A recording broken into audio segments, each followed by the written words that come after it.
Something Julie and I started doing for the show. We started elevating the show, bringing it to a new level, bringing in high-end, super big brain people, smart people from time to time. Today is one of those days. We've started a campaign searching for people. Now, a lot of these people I don't know. And so I'm getting a chance to meet them for the very first time, as you are. And today is no exception. Please welcome Wes Crook. Wes is a Chief Executive Officer for FP Complete. Wes, thank you so much for being here, buddy. I appreciate it. Well, thank you for having me. Oh no, we got Wilton playing with the buttons in there. Where's the audience? I didn't That's know we right. had That's one. right. That's right. So, I instead of me trying to define what FP Complete is, please tell me what that is.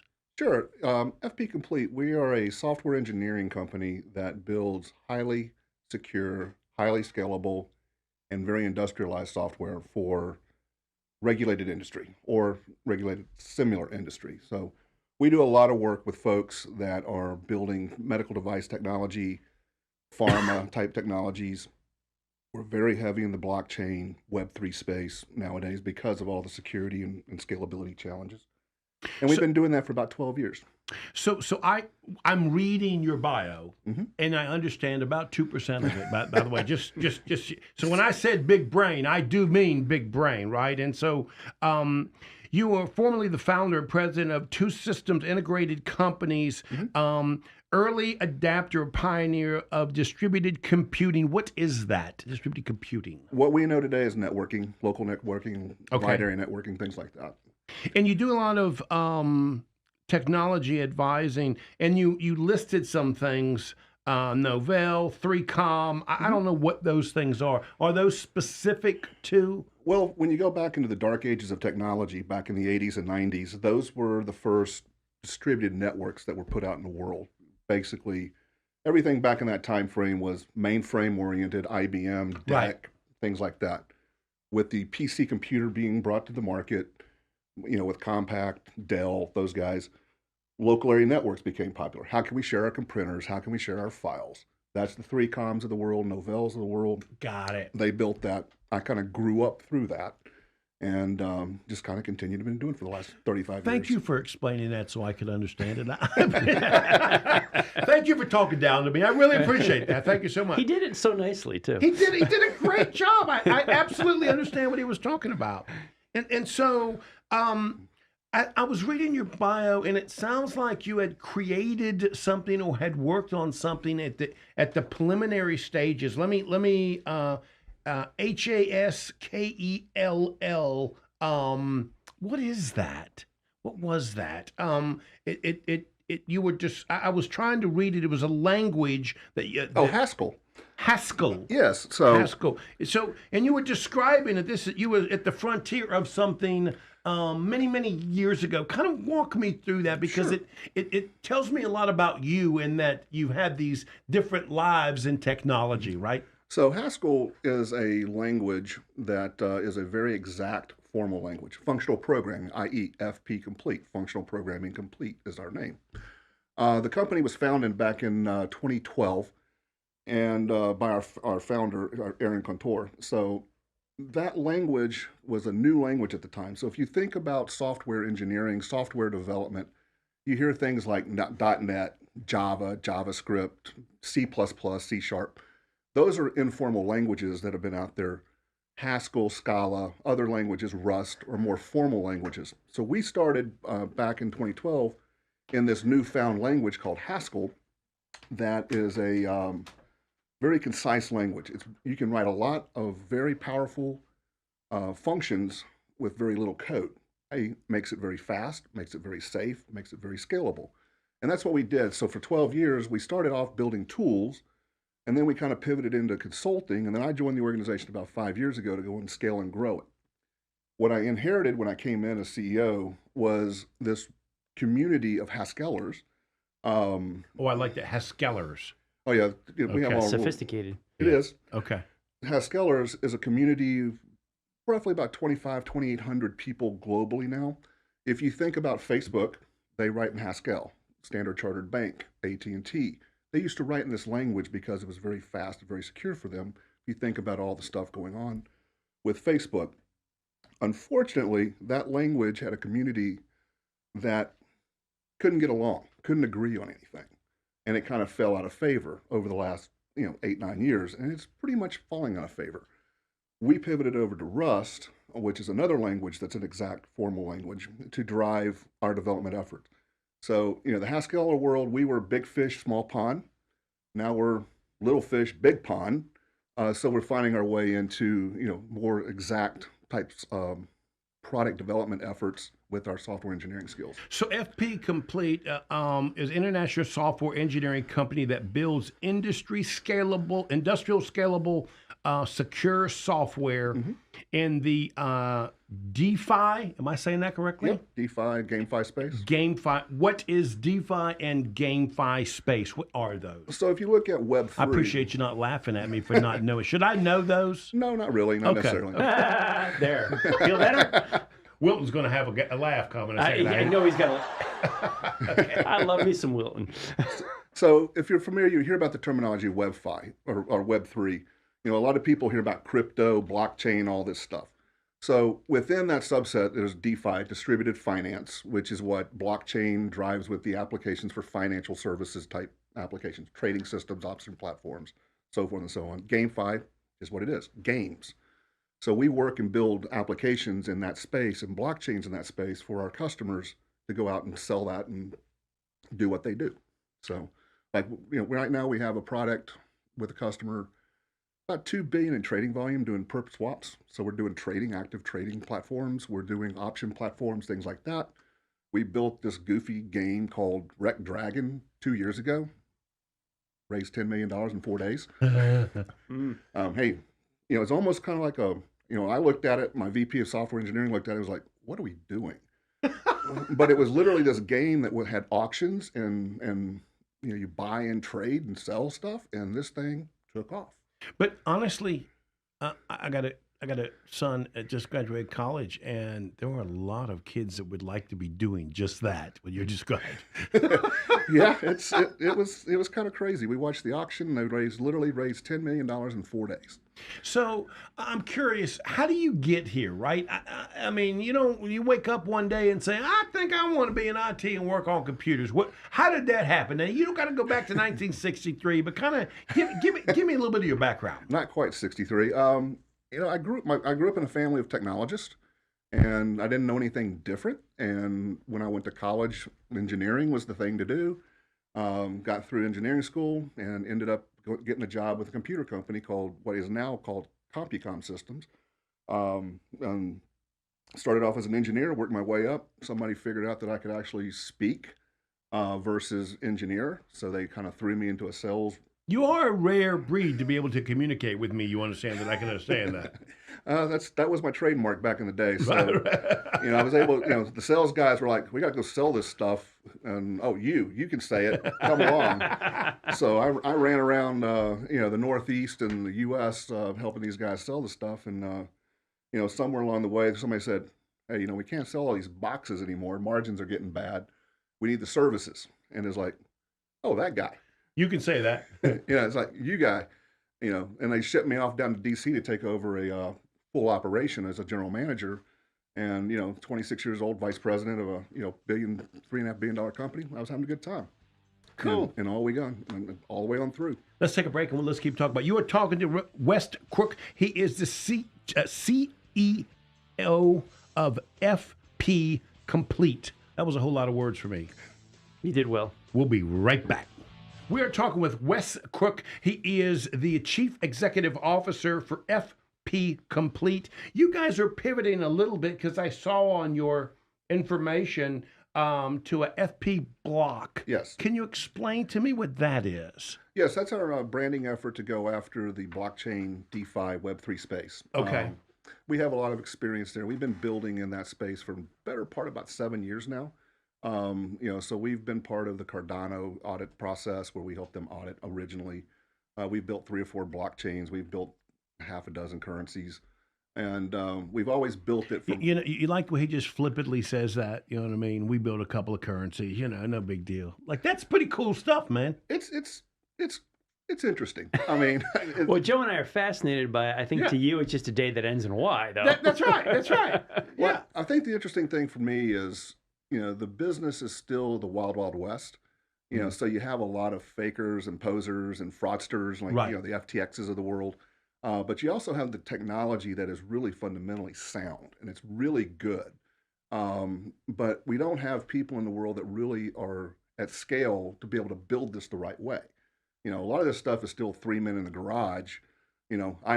Smart business guy that, hey, I can write some code, and the guy that says I can go sell it, and they go out and they raise millions of dollars to go build these applications, but these applications are not very well built. Money starts pumping into the system, then you get the fraud, then you get the theft, then you get that kind of stuff. And then it causes the SEC and other regulatory environments saying, hey, this is not cool, we need to regulate. But really, if you build it the right way, you build it with security in mind, and develop the technology or leverage the technology that you're using, you can build something as strong and as powerful as you want, and that's safe. And that's what we do, and that's why we're pivoting. We've always kind of been white labeled behind the cloud, behind the customer. We're coming out in front now, and it's like, that thing over there, we built that. That thing over there, we built that. Right. You know the name of that company, but you don't know who actually did it. Right. It's been kind of fun. We're actually in a little bit of a fun spot. Some company wanted to buy one of our partners, our clients, and they wanted to buy it for the engineering team. The only problem was they didn't have the engineering team. We're the engineering team. And it's like, I said, sorry, son, you're not going to be negotiating on my behalf. That's right. That's right. So a little bit of a game there. So that's why we're kind of seeing FP Block coming out from behind the So the let's curtain. talk about this. What does a good buyer profile look like for you, right? If there's somebody out there listening, what are you guys looking for? Well, good. Our buyer persona is somebody that's, has a great idea. They want to build a product. They want to take it to market, but they don't understand how to build or engineer a software product to, go to market.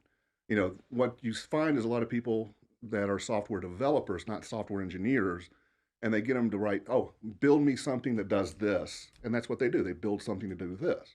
They don't understand the algorithms. They don't understand the math. They don't understand the science. Okay. So you're telling me there's a difference between a software engineer Absolutely. and a developer engineer? Did I define those two differently? Yeah, software developer is somebody that can write code. Software developer or a software engineer. Yeah. Describe the difference between. I didn't know there was a difference. I would use those interchangeably. And people do, and people all the time interchangeably. But really what you find is a software developer, they're good people, they're smart people, they write the code. So you tell me, I want this to be read.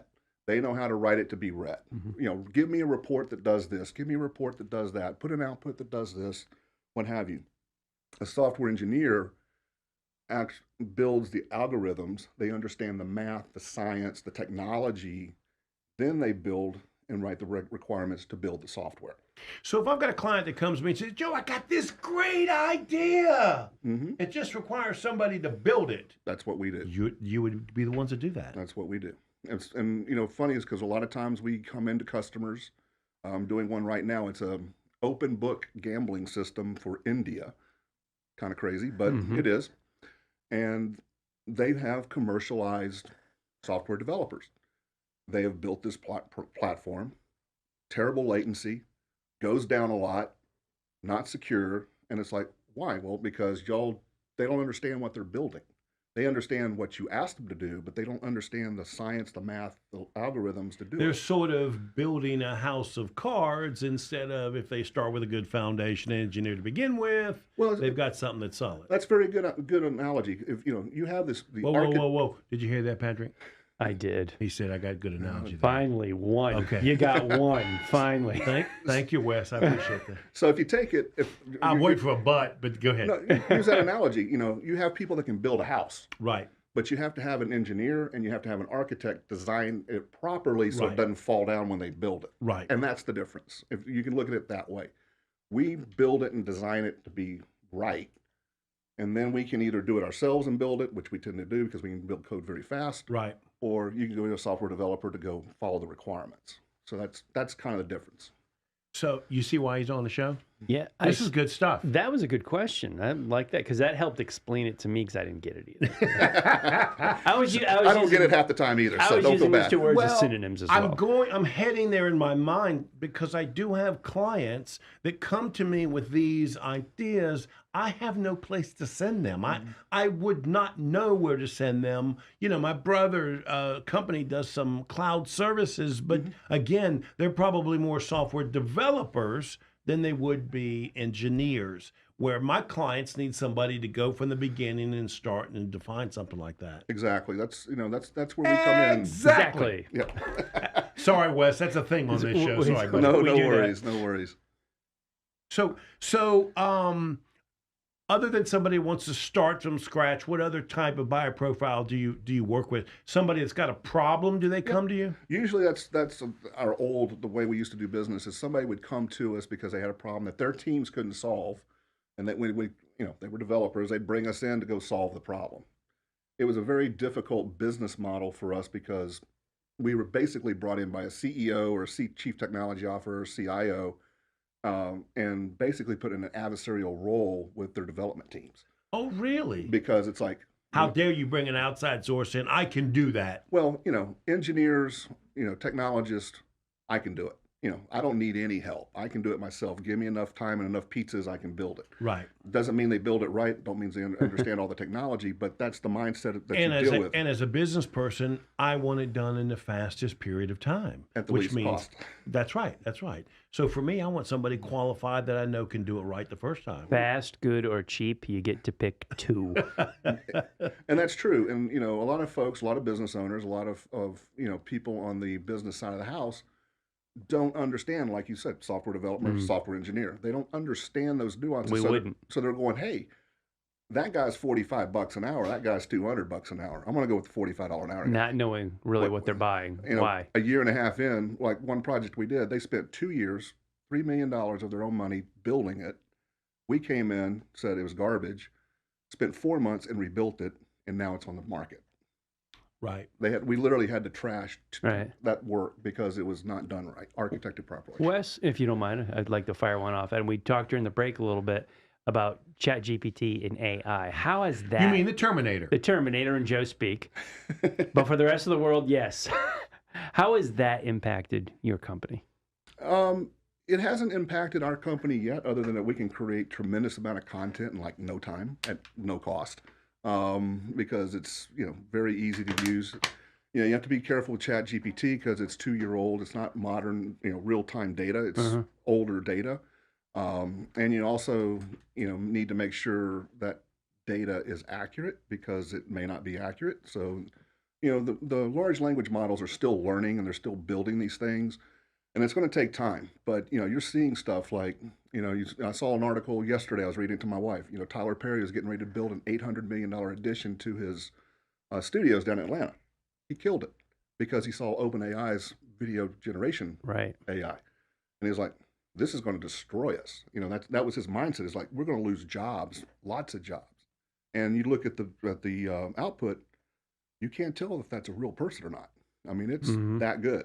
And I've seen it. But you also have to look at the technology. There's a lot of horsepower that has to be done. So there's a lot of green conversations going on because, you talk about, the electric vehicles like Teslas. Well, they're not as friendly environmentally like a gas car because of the energy consumption to, run the grid and all that stuff. You have the same problem with these big data centers that require lots of power to crunch this stuff to get it out and output. So I think we're a long ways off before we really see what it can do. But, from content production, one of my engineers built a marketing plan in 3 days that would have taken months with a marketing professional. It was better than what they could produce. Right. And it was just an engineer. He's just like, what's my goal? What's, all the things, customer journey, personas, boom, boom, boom. And it spit out a 40-page document that was like impressive. So, if there are some small business people out there or business people out there listening to this, and they do have an idea or a concept and they want to run it by you, how can they reach you? The best way to reach me is wcrook@fpcomplete.com. One more time. This is radio. They got to hear it twice. fpcomplete.com. So it's WCROOK@fpcomplete.com. fpcomplete.com. We are talking with Wes Crook. He is the Chief Executive Officer for FP Complete, and it is also FP Block. Yes, FP Block. Correct? Yeah. Okay. Thank you so much for being there. I really do appreciate it, my friend. Thank you for having us. We're going to talk again. I've got some clients I'm going to send your way. I'll be interested to see if you guys could help them or not. This will be an interesting direction. Love to talk to them. Thank you so much. Thank you all.